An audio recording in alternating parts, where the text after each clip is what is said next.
All India मजलिस इत्तेहादुल मुस्लिमीन के कौमी सदर व रुकन पार्लिमान बैरिस्टर असदुद्दीन ओवैसी आज नांदेड़ के एक अदालत में पेश हुए, जहां 2010 से म्यूनसिपल कॉरपोरेशन इंतखाबात के दौरान बगैर इजाज़त रैली और अवामी जलसा मुनक़िद करने के मामले में उनके खिलाफ इल्ज़ाम तय किए गए। ये मुकदमा नांदेड़ के इतवारा पुलिस स्टेशन में ताज़ीरात हिंद की दफ़ा 171, 188, 505, 425, 426 और 433 के तहत दर्ज किया गया था। पुलिस का इल्ज़ाम है कि इंतखाबी मुहिम के दौरान ओवैसी ने तयशुदा ज़वाबित की खिलाफ वर्जी करते हुए रैली और जलसे का इनेकाद किया। वाज़ेह है कि 12 जुलाई 2023 को नांदेड़ अदालत ने इन्हें इस मुकदमे में ज़मानत दे दी थी। आज 16 जुलाई 2025 को अदालत ने इल्ज़ाम तय करने की कार्रवाई मुकम्मल की। ओवैसी की जानिब से नौजवान वकील एडवोकेट ताहूर खान पठान ने दलाइल पेश किए। अदालत ने इस केस की अगली समाअत के लिए 23 जुलाई 2025 की तारीख मुकर्रर की है।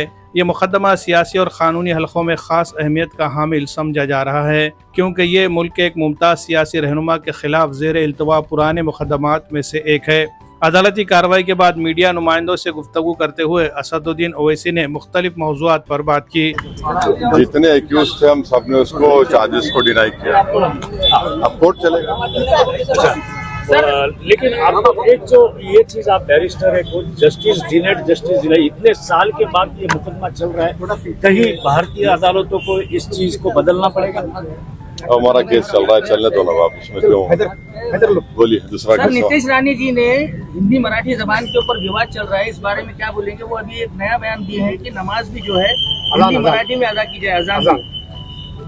उनके अगर पुराने ट्वीट आप निकाल के देखेंगे तो तबलीगी जमात के इज्तिमा जो हो रहे थे उसका वेलकम कर रहे थे। वो तो उनका निकाल के देखो आप, बस ऐसा है। और कुछ इसके अलावा संजय किरड़कर ने एक बयान, संजय किरड़कर ने बयान दिए हैं आज, फुल्लाबाद का जो नाम है रत्नापुर रखना चाहिए, ऐसा कहा है।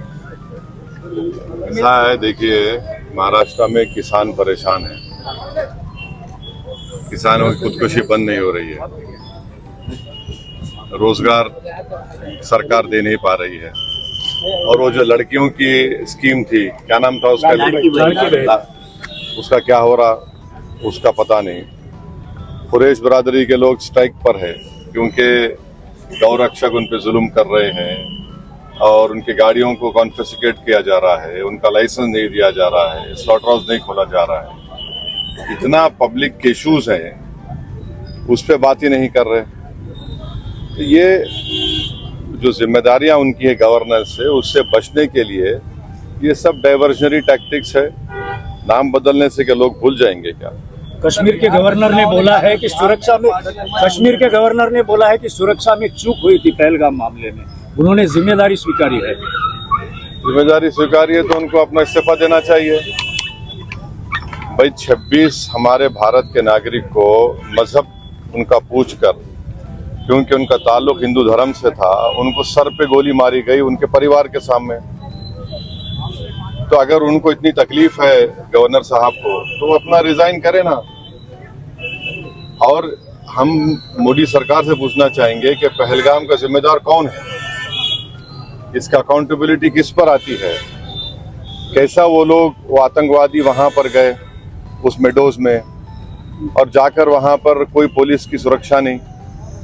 तो ये सब सवालात हैं जो हम आने वाले पार्लियामेंट सेशन में सरकार से पूछेंगे। मगर जहां तक गवर्नर साहब ने जो बात कही है, तो उनको रिजाइन करना चाहिए। भाई 26 लोगों का धर्म पूछकर गोली मारी गई और आप सिर्फ अल्फाज से बोल रहे हैं मैं जिम्मेदार हूं। तो अंग्रेजी में कहावत है, talk is cheap, you walk the talk. आप जो बोल रहे करो। फिर अब उनका टेन्योर खत्म हो गया, उनको अभी एक्सटेंशन मिलेगा नहीं मालूम, मगर आप अब बोल रहे हैं। भाई आप बताइए, अगर यहाँ पर मैं कोर्ट को आया ना, आपको खबर लग गई, वो पहलगाम में नीचे से ऊपर जाना पड़ता, 45 मिनट लगते, घोड़ों पर, खच्चर पर। एडमिनिस्ट्रेशन को नहीं मालूम होता है कितने लोग जा रहे आ रहे कितने दिन से। तो ये बराबर फेलियर हुआ है, सिक्योरिटी का फेलियर है। जो 26 हमारे हिंदू भाइयों को मारा गया, वो सिक्योरिटी फेलियर है, इसका जवाब देना चाहिए सरकार को। अभी अमरनाथ यात्रा चल रही है, उसमें एक भी हादसा अभी तक नहीं हुआ है। अच्छी बात है ना, क्यों हादसा होना, खुदा ना खास्ता, इंसान है वो लोग। यात्री हैं उनकी सुरक्षा करनी चाहिए।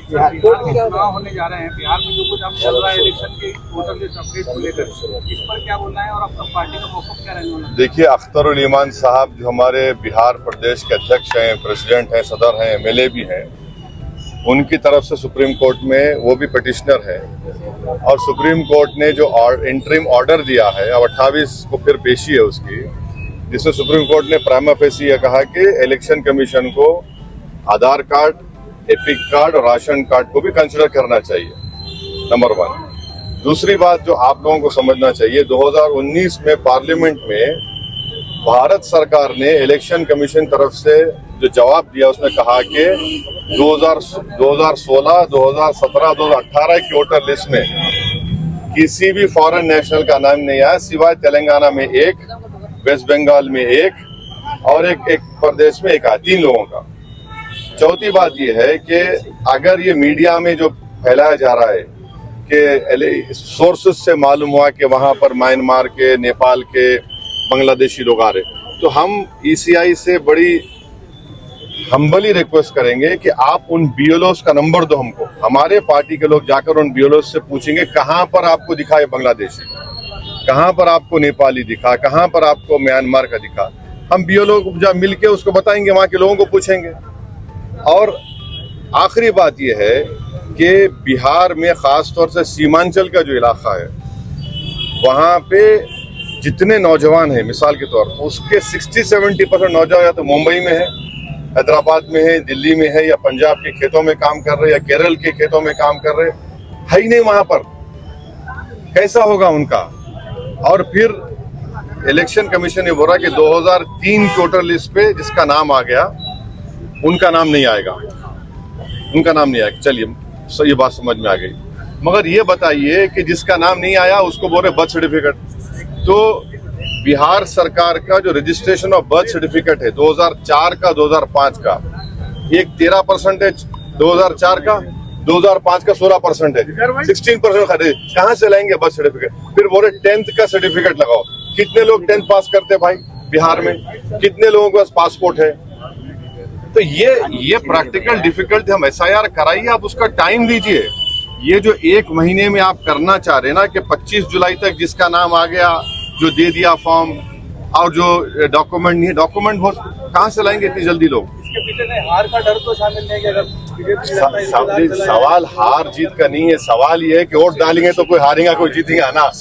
वोटर लिस्ट में नाम नहीं आया तो कौन जीतेगा, उसको अलग बात है। तो इसलिए अब प्रॉब्लम ये है कि अब मालूम ये हो रहा है कि पूरे भारत में कराया जाएगा। अभी महाराष्ट्र के असेंबली में परसों एक बहस हुई, उसमें ये बताया गया कि जो मस्जिद या मंदिरों के ऊपर साउंड सिस्टम लगी होती है, या जहाँ पे भी साउंड डेसिबिलिटी की जो लिमिट है, उसमें जब एक स्टडी के आधार पर कहा गया है कि उसमें एम्बियंस जो है वो ज्यादा आता है, इसीलिए जो मेन साउंड है उसका साउंड ज्यादा ये जो आए दिन एक समुदाय के खिलाफ बोला जाता है। नहीं, सुनो, अरे सही है, तुम्हारा सवाल हो गया ना। वो एम्बियंस को खराब नहीं करता। ये कुरैश बिरादरी के लोग भैंस को लेके जा रहे, भैंस प्रोहिबिटेड नहीं है, आप गौरक्षक रोक के मारते हैं, उससे एम्बियंस खराब नहीं होता।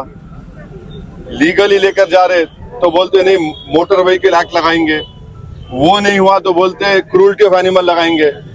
आप इससे एम्बियंस खराब नहीं हो रहा। आपके प्रायोरिटीज गवर्नेंस के क्या है वो हमको बताओ ना। सिर्फ एक ही समुदाय को आप पीछे पड़ेंगे तो आपको वो प्रायोरिटी है क्या? विकसित भारत आप बोल रहे 2047, उससे ऐसा बनेगा विकसित भारत? ये देखना चाहिए सरकार को। अर्बन नक्सलवाद के ऊपर क्या कहना है? इलेक्शन के बारे में क्या तैयारी है मजलिस की, क्या मौकूफ है? आने वाले पूरे महाराष्ट्र में लोकल बॉडीज के चुनाव होने वाले हैं। पूरी तैयारी चल रही है। आज भी हमारी मीटिंग हुई है, फिर मैं नांदेड़ कहूँगा मीटिंग करेंगे। तैयारी चल रही है, वहाँ भी कर रहे हैं। अभी इस बार परमिशन लेंगे फिर रैली और सभा के लिए? क्या लोकल बॉडी चुनाव में परभनी में सभा हुई हमारी, परमिशन से हुई। आपको कैसे मालूम परमिशन नहीं लेते? आप पुलिस के आदमी है क्या? यहाँ पे आप पुलिस के आदमी तो नहीं है ना। आप तो sir public safety act government ने लाई है और उसके कहा जा रहा है कि अर्बन नक्सल को खत्म करने के लिए इसका मिसयूज हो सकता है लोगों के। अरे अगर BNSS ऑलरेडी में सब प्रोविजंस है, BNSS जब पार्लियामेंट में पास हो रहा था, मैं अपोजिशन में कोई नहीं था, मैं इम्तियाज जलील थे, हम उसके खिलाफ वोट दिए। ये PSA ला रहे आप तो BNSS जो अमित शाह लेके वो काफी नहीं है क्या? चलिए बस अद्वैत बरादरी का नांदेड़ जो है, बोल दिया 2010 में वोट निवडणूक के तहत के दौरान एक मामला दर्ज हुआ था जिसमें टोटल 8 आरोपी थे। इस 8 आरोपी के अंदर 2 आरोपी का mean during the pending of case 2 की डेथ हो चुकी है और एक आरोपी सिद्दीक अली साहब जो इंडिया से बाहर शिफ्ट हो गए हैं, उनका सेपरेट ट्रायल करते हुए आज 6 आरोपी के खिलाफ इंक्लूडिंग जनाब असदुद्दीन अवैसी साहब सबके खिलाफ में जो सो आरोप तय किए गए हैं। क्या अगली तारीख क्या दी गई है? और अभी नेक्स्ट डेट जो है सो 23 जुलाई रखी है। अब मैटर एविडेंस को लगेगा, जो भी बाय प्रोसेस जो एविडेंस लगेगा, साक्षी पुरावा होगा, मुक्तता होगी क्या आपको लगता है इसमें? मैटर तो टेक्निकल रजिस्टर्ड किया गया है।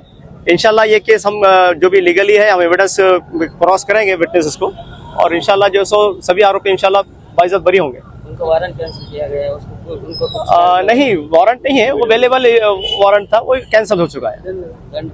इससे पहले सोमोटो 12 जुलाई 2023 जी हाँ, 12 जुलाई 2023 को असद अवैसी साहब सुमोटो अपियर हुए थे। सुमोटो अपियर होकर कोर्ट में बेल एप्लीकेशन फाइल किया था जिसमें कोर्ट ने उनको जमानत दी थी और नेक्स्ट डेट अभी चार्ज के लिए रखा हुआ था।